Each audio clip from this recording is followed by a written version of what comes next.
ছাত্ৰ-ছাত্ৰীসকল নৱম শ্ৰেণীৰ সমহীয়া বা বছৰীয়া পৰীক্ষাৰ বাবে কিছুমান সাম্ভাৱ্য ছুটি প্ৰশ্ন লৈ আহিছোঁ।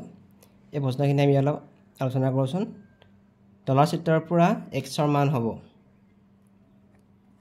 আমি যদি ছবিটো চাওঁ, এই দুইডাল ৰশ্মি ৰেখাডালৰ ওপৰত আছে, গতিকে এই গোটেই তিনিটা কোণৰ যোগফল হ'ব 180 ডিগ্ৰী। এইটো সৰল কোণ হ'ব। গতিকে 70 degree plus x degree plus 40 degree is equal two 180 degree. 70 plus 40 is equal two 110 degree. গতিকে xৰ মান হ'ব 180 পৰা যদি আমি 110 বিয়োগ কৰোঁ, xৰ মানটো হ'ব 70 ডিগ্ৰী। শুদ্ধ উত্তৰটো হ'ব অপশ্যন বি। 2 নম্বৰ প্ৰশ্নটো, এটা চতুৰ্ভুজৰ কোণকেইটাৰ অনুপাত 3:5:9:13 হ'লে কোণকেইটা হ'ব? আমি জানো চতুৰ্ভুজৰ কোণকেইটাৰ সমষ্টি হ'ব 360 ডিগ্ৰী।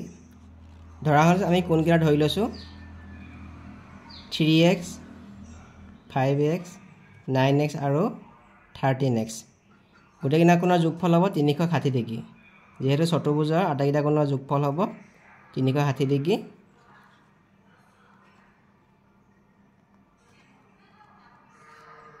এটা যোগ কৰিলে হ'ব 3 × 8, 8 × 17, 17 13 30, 13x is equal two 360 degree. গতিকে xৰ মানটো হ'ব 360 30 হৰণ হ'ব। 360 30 হৰণ কৰিলে হ'ব 12। xৰ মানটো হ'ব 12 ডিগ্ৰী। গতিকে কোনকেইটা হ'ব 3x is equal two 3 × 12 36 degree.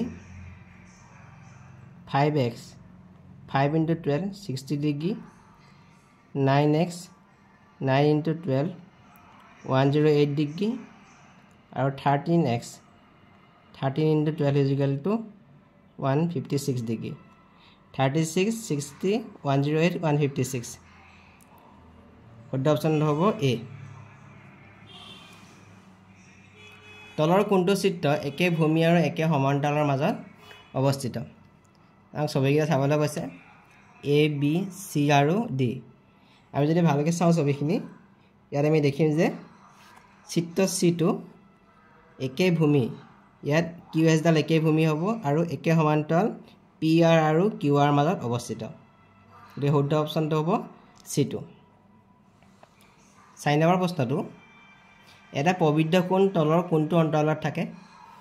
প্ৰবৃদ্ধ বা প্ৰত্যাৱৰ্তী কোণ এটা 180 ডিগ্ৰীতকৈ ডাঙৰ হয়, 360 ডিগ্ৰীতকৈ সৰু হয়।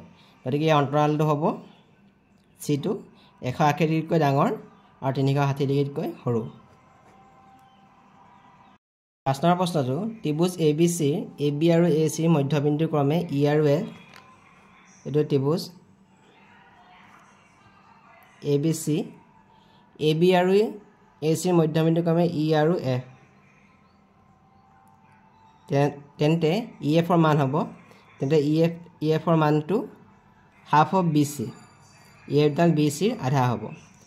ত্ৰিভুজৰ দুই বাহুৰ মধ্যবিন্দু সংযোগী ৰেখাখনডাল তৃতীয় বাহুৰ আধা হ'ব। গতিকে E F is equal to half of B C. চিটো ইয়াৰ শুদ্ধ উত্তৰ। 4x + 3 বহুপদক x + 2ৰে ভাগ কৰিলে ভাগ 1 হ'ব।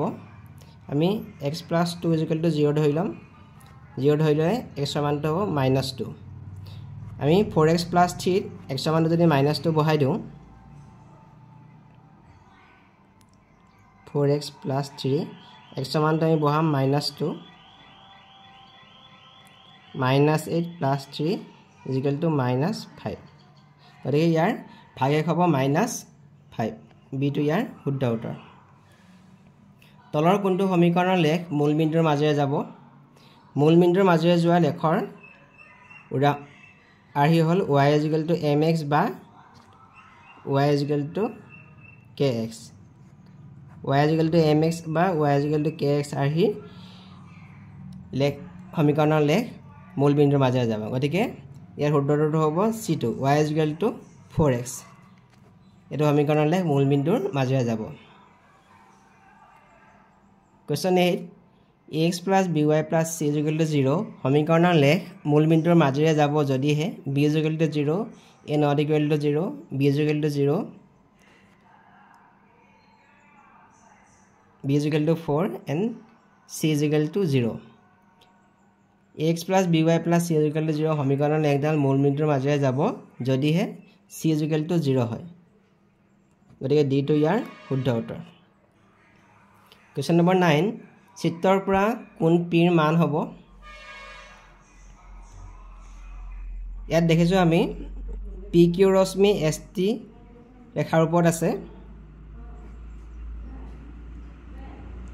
pq ৰশ্মি st ৰেখাৰ ওপৰত আছে গতিকে কোন pqs এটো কোন আৰু কোন pqr এটা কোণৰ যোগফল 180 দিয়ে হ'ব কাৰণ ৰৈখিক জোড়ৰ স্বতঃসিদ্ধ মতে এডাল ৰেখাৰ ওপৰত যদি এটা ৰশ্মি থিয় হৈ থাকে তেনে উৎপন্ন হোৱা সন্নিহিত কোণৰ যোগফল 180 ডিগ্ৰী গতিকে কোণ pqr এই কোণটো হ'ব 180 ডিগ্ৰী মাইনাস 120 ডিগ্ৰী 60 ডিগ্ৰী হ'ব এই কোণটো হৈ গ'ল 60 ডিগ্ৰী আকৌ pr ৰশ্মি তেনেকে pr ৰশ্মি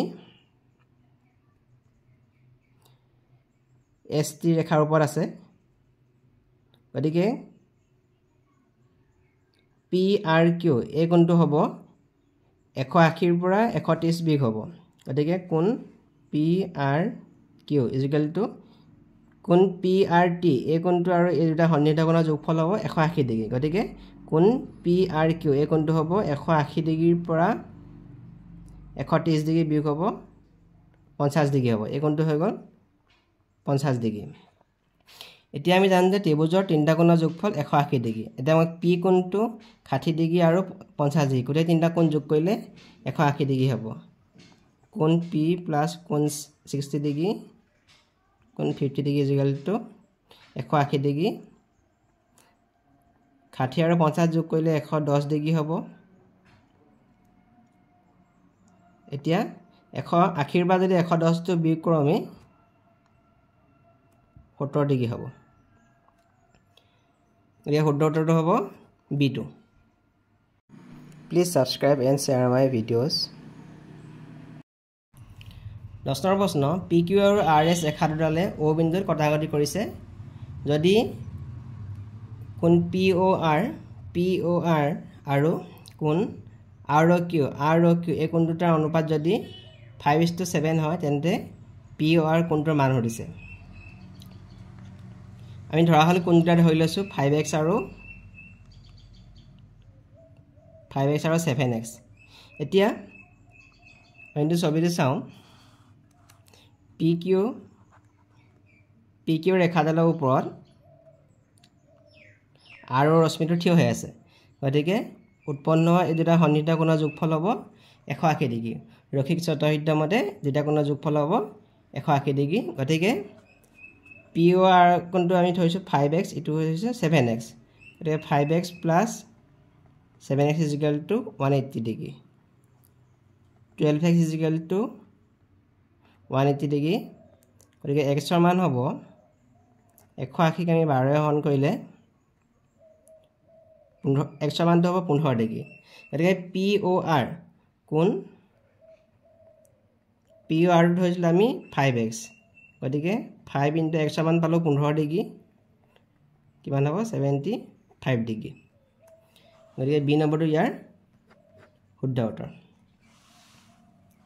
11 নম্বৰ প্ৰশ্ন যদি a plus b plus c is equal to 0 হয় তেন্তে a cube plus b cube plus c cube ৰ মান হ'ব এই শুদ্ধ উত্তৰটো হ'ব b2 3abc হ'ব